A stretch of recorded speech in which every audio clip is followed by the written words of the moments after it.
अस्सलाम वालेकुम दोस्तों, ਤੁਸੀਂ ਵੇਖਦੇ ਪਏ ਹਮਾਰਾ ਵਤਨ ਪੰਜਾਬ ਟੀਵੀ ਤੇ ਮੈਂ ਤੁਹਾਡਾ ਮੇਜ਼ਬਾਨ ਅਲੀ ਸ਼ਰ। ਜਿਵੇਂ ਕਿ ਡੇਲੀ ਦੀ ਨਿਸਬਤ ਨਾਲ ਦੋਸਤਾਂ ਨੂੰ ਵੀਡੀਓ ਮਿਲਦੀ ਆਈ ਮਾਸ਼ਾਅੱਲਾ ਬੜੀ ਇੱਕ ਲਾਜਵਾਬ ਖੂਬਸੂਰਤ ਚੌਗੀ ਝੋਟੀ ਦੋਸਤਾਂ ਦੀ ਖਾਤਰ ਲੈ ਕੇ ਹਾਜ਼ਰ ਹੋਇਆ। ਲੈਣਾ ਦੇਣਾ ਨਸੀਬ ਹੈ। ਕੋਸ਼ਿਸ਼ ਤੁਹਾਡਾ ਵੀਰ ਇਹ ਕਰਦਾ ਹੈ ਕਿ ਨਸਲਦਾਰ ਜਾਨਵਰ ਲੱਭ ਕੇ ਦੇਵੇ। ਅੱਲਾ ਦੇ ਹੁਕਮ ਦੇ ਨਾਲ ਇਹ ਜਿਹੀਆਂ ਝੋਟੀਆਂ ਆਮ ਦੋਸਤ ਨਹੀਂ ਵੇਚਦੇ। ਬਾਕੀ ਜਦੋਂ ਮਜਬੂਰੀਆਂ ਹੁੰਦੀਆਂ ਨੇ ਉਹਨਾਂ ਦੇ ਮੁਤਾਬਿਕ ਝੋਟੀਆਂ ਵੇਚਣੀਆਂ ਪੈਂਦੀਆਂ ਨੇ। ਮਾਸ਼ਾਅੱਲਾ ਰੱਬ ਨੇ ਇਹਨੂੰ ਬਖਤ ਲਾਇਆ ਹੈ। ਬਾਕੀ ਮਾਲਕਾਂ ਦਾ ਕਹਿਣਾ ਹੈ ਕਿ ਇਹਦੇ ਰੇਟ ਬੜੇ ਜ਼ਿਆਦਾ ਸਾਨੂੰ ਲੱਗੇ ਸੀ, ਪਰ ਅੱਜ ਮਜਬੂਰੀ ਤੌਰ ਵੇਚਣ ਲੱਗੇ ਨੇ। ਮਾਸ਼ਾਅੱਲਾ ਅੱਲਾ ਦੇ ਹੁਕਮ ਨਾਲ ਇਹ ਜੀ ਸਿੰਗੀ ਕਿਸੇ ਝੋਟੀ ਨੂੰ ਨਹੀਂ ਲੱਗੀ ਹੋਣੀ। ਕਮਾਲ ਹੋ ਗਈ। ਛੋਟੀ ਛੋਟੀ ਮੋੜ ਤੇ ਕੱਟਣ ਦੇ ਵਿੱਚ ਮਾਸ਼ਾਅੱਲਾ ਇੱਕ ਰੰਗ ਸਿਆਹ ਕਾਲੀ ਔਰ ਝੋਟੀ ਕੋਲ ਪਸ਼ਮ ਕਮਾਲ ਦੀ ਏ। ਇਹ ਖੁੱਤੀ ਵੇਖਣੀ ਏ ਬਿਲਕੁਲ ਝੋਟੀ ਦੀ ਠੱਪੀ ਹੋਈ ਏ। ਮਾਸ਼ਾਅੱਲਾ ਲੈਣਾ ਦੇਣਾ ਨਸੀਬ ਦਾ ਦੋਸਤੋ। जोड़ी चेक करनी है सिंगा दी कमाल दी है। काना दी लंबाई वेख लेनी है, चौड़ाई वेख लेनी है और गर्दन 2 हाथ लंबी है। जोटी दी मज दा कद जोटी दा ढेर सारा है। लंबी चंगी है, पिछू उच्ची है, अगू लेंदी है। वक्खी मकूल मुनासिब छोटी जी ते पशम चप्पे चप्पे दी। माशाअल्ला जोटी नू रब ने थण मुठ मुठ दा लाया है। पैर सीधा पदरा, मोढे ठप्पे हुए। बाकी लंबाई किसे आम जोटी दी इन्नी नहीं होनी। माशाअल्लाह पूछा दोस्तों बिल्कुल डोर वर्गी है, तसल्ली कर लेनी है। और जोटी दे नाम बिल्कुल घसे हुए पट्टां दी पलवान।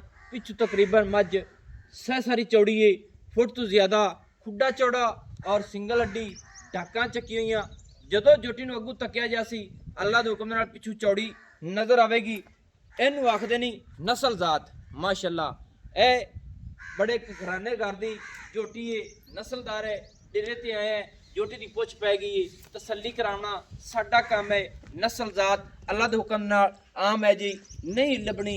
इत्थे वत्तर जोटी दे वेख लेने ने हाजिर टाइम दी गड़ियां दे विच भी माशाअल्लाह सूह नूं टच करदे पे ने। बाकी जदों ये पूरी सोहनी है मेले लग जाने ने। भाई जान आओ खां एक तो मेरे दे आ जाओ।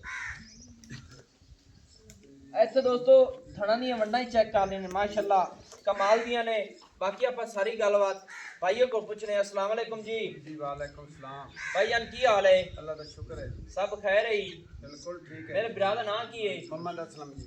मोहम्मद असलम भाई कौन ने? जोया जोया साहब माशाअल्लाह। अच्छा जनाब डेरा अपना है? जी बिल्कुल अपना है। जोटी अपनी घर दी है? बिल्कुल जी घर दी है। एक कितना सुबह सुई हुई है? ये जी पहला सुबह सुई है तो मुंह च 4 दंद है। पहला सुबह सुई है, मुंह दे विचों 4 दंद है। 4 दंद है। ਹੁਣ ਇਹਦੇ ਕੋਲ ਹਾਜ਼ਰ ਟਾਈਮ ਦੁੱਧ ਕਿੰਨਾ ਹੈ? ये सुबह से सुबह 5 किलो दूध है। 5 लीटर ਦੁੱਧ ਦੇ ਸੂ। बिल्कुल ਬੱਚਾ ਹੈ ਮਗਰ ਕੋਈ ਨਹੀਂ? नहीं जी बच्चा कोई नहीं। ਗੱਪਣ ਹੋਈ ਹੋਈ ਹੈ? जी 2 महीने डॉक्टर पास की। 2 महीना ਦੀ ਡਾਕਟਰ ਪਾਸ ਹੀ ਕਰਾ ਲਈ ਨੇ। ਛੋਟੀ ਕਰਦੀ ਏ ਮੂੰਹ ਚ ਚੌਗੀ। मुंह च चौगी है। ਐਵੇਂ ਗੱਲ ਹੈ? बिल्कुल जी ਜਿਹੜੀ ਗੱਲ ਹੋਵੇ ਗਾਰੰਟੀ ਹੋਈ ਕਰਨੀ बिल्कुल ਚਾਹੀਦੀ। जी गारंटी आ गई। ਜੋਟੀ ਦੀ ਨਸਲ ਜ਼ਾਤ ਚੰਗੀ ਏ चंगी ਹੈ? बड़ी चंगी। ਅੱਛਾ ਜੋਟੀ ਦਾ ਰੇਟ ਕਿੰਨਾ ਕਰਦਾ ਪਈਆਂ? रोड डेट दी करदा पिया मैं 6 लाख ਅੱਛਾ ਤੇ ਜੋਟੀ ਤਿਆਰ ਹੋ ਜਾਈ ਤੇ ਮੈਨੂੰ 9 ਲੱਖ ਲੱਗਿਆ, ਮੈਂ ਨਹੀਂ ਦਿੱਤੀ ਹੈ। ਤੇ ਹੁਣ ਆਲੂ ਮੇਰੇ 11 ਕਿੱਲੇ ਆਲੂ ਵਿਕੇ ਨਹੀਂ ਹਨ ਤੇ ਉਹਦੀ ਵਜ੍ਹਾ ਤੋਂ ਮਜਬੂਰੀ ਦੀ ਤਹਿ ਤੇ ਜੋਟੀ ਦਿੰਦਾ ਪਿਆ, ਨਹੀਂ ਤੇ ਮੈਂ 15 ਲੱਖ ਦੀ ਵੀ ਕਾਈ ਨਹੀਂ ਦੇਣੀ ਹੈ। ਇਹ ਮਜਬੂਰੀਆਂ ਜਿਹੜੀਆਂ ਹੁੰਦੀਆਂ ਨੇ ਅੱਲਾਹ ਤਾਲਾ ਟਾਲਦਾ ਹੁੰਦਾ ਹੈ। ਭਾਵੇਂ ਜਿਹੜਾ ਮਰਜ਼ੀ ਮਜਬੂਰ ਬੰਦਾ ਹੋ ਜਾਵੇ, ਡੰਗਰ ਵੇਚਣ ਵਾਲਾ ਵੇਚਦਾ ਹੈ। ਬਿਲਕੁਲ ਐਵੇਂ ਗੱਲ ਹੈ। ਮਿਸਾਲ ਤੌਰ ਤੇ ਤੇਰੇ ਨਸੀਬ ਵਿੱਚ 9 ਲੱਖ ਰੁਪਏ ਤਾਂ ਹੁੰਦਾ, ਤੂੰ ਉਦੋਂ ਵੱਟ ਲਵੀਆਂ। ਐਵੇਂ ਗੱਲ ਹੈ। ਉਦੋਂ ਤੈਨੂੰ ਨਹੀਂ ਜ਼ਰੂਰਤ ਹੈ ਤਾਂ ਕੋਈ 50 ਲੱਖ ਵੀ ਦੇਵੇ, ਜ਼ਰੂਰਤ ਨਾ ਹੋਵੇ ਤੂੰ ਨਹੀਂ ਦੇਣੀ। ਮੈਂ ਨਹੀਂ ਦੇਣੀ। ਐਵੇਂ ਗੱਲ ਹੈ। ਐਵੇਂ ਗੱਲ ਹੁਣ ਮਸਾਲੇ ਤੈਨੂੰ ਜ਼ਰੂਰਤ ਹੈ, ਹੁਣ 5-10 ਹੇਠ ਉੱਤੇ ਕਰਕੇ ਵੇਚਣੀ ਪੈਂਦੀ ਹੈ। ਠੀਕ ਹੈ ਜੀ। ਤੂੰ 5 ਜਾਨਵਰ ਜਦੋਂ ਵੀ ਵਿਕਿਆ ਹੈ ਨਾ ਉਹ ਮਜਬੂਰੀ ਤਹਿਤ ਵਿਕਿਆ, ਸ਼ੌਕ ਨਾਲ ਕਿਸੇ ਬੰਦੇ ਨੇ ਵੇਚੇ। ਬਿਲਕੁਲ ਠੀਕ ਹੈ ਜੀ। ਇੱਕ ਤਾਂ ਹੁੰਦਾ ਨਾ ਬੰਦੇ ਦਾ ਕਾਰੋਬਾਰ। ਹਾਂਜੀ। ਇਹ ਕਾਰੋਬਾਰ ਦੇ ਲਿਹਾਜ਼ ਨਾਲ ਜੀ ਜਾਨਵਰ ਆਇਆ ਉਸ ਰੋਜ਼ੀ ਲੱਭੀ ਉਸ ਵੇਚ ਲਿਆ। ਬਿਲਕੁਲ ਜਿਹੜਾ ਘਰੇਲੂ ਬੰਦਾ ਹੁੰਦਾ ਉਹਨੂੰ ਕੀ ਆਉਂਦੀ ਹੈ ਕਿ ਜਦੋਂ ਮਜਬੂਰੀ ਬਣੇ ਜਾਨਵਰ ਇਸ ਮਕਸਦ ਦਾ। ਬਿਲਕੁਲ ਜੀ। ਐਵੇਂ? ਐਵੇਂ ਅੱਛਾ ਆਲੂਆਂ 'ਚ ਗਾਟਾ ਬਣਵਾਓ ਪੈ। ਆ ਤੁਸੀਂ 11 ਕਿੱਲੇ ਤੇ ਕੋਈ ਲੈਂਦਾ ਹੀ ਕਾਈ ਨਹੀਂ।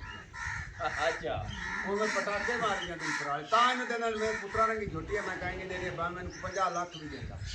ਤੇ ਤਾਜੀ ਸੂਈ ਝੋਟੀ ਮੇਰੀ 11 ਲੀਟਰ ਡੰਗ ਦਾ ਦੁੱਧ ਦਿੰਦੀ।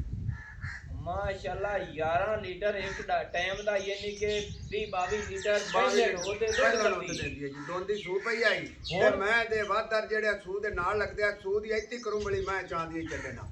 ਪਹਿਲੇ ਦੀ ਕਰੰਬਲ ਚੁੱਕੀ ਹੋਈ ਸੀ ਸੂ ਦੀ। ਹਾਂ ਬਿਲਕੁਲ ਜੀ। ਤੇ ਦੁੱਧ ਕਰਦੀ ਰਹੀ 22 ਲੀਟਰ 22 ਲੀਟਰ ਕਰਦੀ ਹੈ। ਦੁੱਧ ਦੁੰਦੀ ਹੈ ਜਦੋਂ ਸੂਈ ਹਾਂ ਦੋਂਦੀ ਹੈ। ਹੁਣ ਚੌਗੀ ਹੋ ਹੁਣ ਗਈ ਜੀ ਚੌਗੀ ਹੈ। ਹੁਣ ਗੱਬਣ ਹੋ ਗਈ ਹਾਂ ਬਿਲਕੁਲ ਜੀ 2 ਮਹੀਨੇ 2 ਮਹੀਨੇ 5 ਲੀਟਰ ਦੁੱਧ ਫਿਰ ਵੀ ਲੈ ਹਾਂ ਜੀ 5 ਕੋਈ ਦੋਵੇਂ ਟਾਈਮ ਚੋਵੇ ਚਾਹ ਕੋਈ ਇੱਕ ਟਾਈਮ ਚੋਵੇ ਠੀਕ ਹੈ ਚੋਣਾ ਬਾੜੇ ਬਾੜੇ ਤੇ ਚੋਣੇ ਹੈ। ਯਾਨੀ ਕਿ ਪੱਠੇ ਕੇ ਪਾਸ ਚੋਲੇ ਚੋਲੇ ਜੀ ਮਾਸ਼ਾਅੱਲਾ ਅੱਛਾ 6 ਲੱਖ ਤਾਂ ਹੋ ਗਿਆ ਰੇਟ ਜੀ ਜੀ ਇਹਦੇ ਵਿੱਚ ਜਿਹੜਾ ਪਿਆਰ ਹੈ ਹਾਂਜੀ ਉਹ ਹੀ ਵਾਅਦੇ ਕਰ ਵਿੱਚ ਇਹਦੇ ਚ ਕੋਈ 20-30 ਹਜ਼ਾਰ ਦੀ ਲੈਸ ਹੋ ਸਕਦੀ ਜ਼ਿਆਦਾ ਨਹੀਂ 30,000 ਤੇ 50,000 ਹੋ ਗਿਆ ਨਹੀਂ ਨਹੀਂ 30 ਹਜ਼ਾਰ ਛੱਡ ਦੇ ਯਾਨੀ ਕਿ 30,000 ਛੱਡਣਾ ਹਾਂ ਜੀ ਅੱਛਾ 70 ਤੋਂ ਘੱਟ ਨਹੀਂ ਦੇਣੀ 5,70,000 5 ਲੱਖ 70 ਤੋਂ ਘੱਟ ਜੋਟੀ ਨਹੀਂ ਨੂੰ ਖੋਲ ਥੋੜਾ ਜਿਹਾ ਟੁਰਦੀ ਫਿਰਦੀ ਦਾ ਕਰਾ ਵਿਜ਼ਟ ਐਂ ਜਿਹਨੂੰ ਟੋਰੀ ਤੇ ਅੱਲਾ ਦੇ ਹੁਕਮ ਨਾਲ ਦੋਸਤੋ 5,70,000 ਰੁਪਇਆ ਜੋਟੀ 2 ਮਹੀਨੇ ਦੀ ਹਮਲਾ 5 ਲੀਟਰ ਦੁੱਧ ਨਸਲ ਜ਼ਾਤ ਵਿੱਚ ਫਰਕ ਨਹੀਂ ਆਵੇਗਾ ਜੋਟੀ ਮਜਬੂਰੀ ਤੋਂ ਹੈ ਤੇ ਭਾਈ ਅਸਲਮ ਜੁਰੀਆ ਸਾਹਿਬ ਇਹ ਸੇਲ ਕਰਨ ਲੱਗੇ ਨੇ ਔਰ ਜੋਟੀ ਪਿੱਛੂ ਵੇਖ ਲੈਣੀ ਹੈ ਚੌੜੀ ਏ ਅੱਗੂ ਜੋਟੀ ਪਤਲੀ ਏ ਅੱਗੂ ਲੈਂਦੀ ਏ ਪਿੱਛੂ ਉੱਚੀ ਏ ਅੱਲਾ ਦੇ ਹੁਕਮ ਦੇ ਨਾਲ ਗੱਲਾਂ ਜਿਹੜੀਆਂ ਹੋਣਗੀਆਂ ਉਹਨਾਂ ਦੇ ਵਿੱਚ ਫਰਕ ਨਹੀਂ ਹੋਵੇਗਾ ਮਾਸ਼ਾਅੱਲਾ ਤੇ ਨੰਬਰ ਜਿਹੜਾ ਆਪਣਾ ਹੁੰਦਾ ਹੈ ਉਹ ਤੁਸੀਂ ਨੋਟ ਕਰ ਲੈਣਾ ਸੀ ਖੁੱਲੀ ਛੱਡ ਦਿਓ ਜੀ 0301 6529 776 ਤਹਿਸੀਲੋ ਜ਼ਿਲ੍ਹਾ ਜਿਹੜਾ ਹੈ ਆਪਣਾ ਪਾਕ ਪਤਨ ਸ਼ਰੀਫ ਹੈ ਡਾਕਖਾਨਾ ਹੋਤਾ ਚੱਕ ਕੇ मिलांगे अगली अच्छी और बेहतरीन वीडियो ना अल्लाह हाफिज पाकिस्तान जिंदाबाद।